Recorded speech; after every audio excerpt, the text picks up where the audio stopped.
নমস্কার, কেমন আছেন? এই দেখুন, আজকে রাত্রের রুটি বানাবো, তার আয়োজন চলছে। এই দেখুন, রুটি আটা নিচ্ছি, আর ফ্রিজে দেখছি কি কি আছে, কালকে কি রান্না করবো, আর সব রেখে দিচ্ছি। যা খাবো না সেটা রেখে দিচ্ছি। আর আমার আটা ছানাও হয়ে গেছে, এখন রুটিটা ভেজে নিয়ে তারপর এগুলো সব মুছি করে তখনকার ঘরে যাব। ঘরে যাই দেখবো সব দুপুরে যা যা জামা কাপড় ধুয়েছিলাম সেগুলো সব গুছাচ্ছি, আর বিছানাটা একটু ঝেড়ে নেবো, রাত্রে শুবো। এই দেখো সব গুছাচ্ছি গুছাচ্ছি আর ছেলের সঙ্গে কথা বলছি। তুই পড়তে বসবি না? তবলা তো শিখলি, এখন তাহলে একটু পড়তে বস। তো বলছি আর গোছাচ্ছি, আর ছেলে বলছে হ্যাঁ বসবো তো। এই দেখো সব গুছানো হচ্ছে, তবলাগুলো গুছাচ্ছি।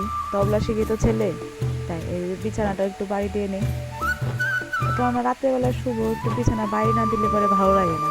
সারাদিনেরটা সব গুছিয়ে নিয়ে এখন ছেলে পড়তে বসবে, বলছে যে তাহলে তুমি এটা গুছায় নিয়ে তারপর আমি পড়তে বসবো। আচ্ছা ঠিক আছে, তাহলে তাই কর।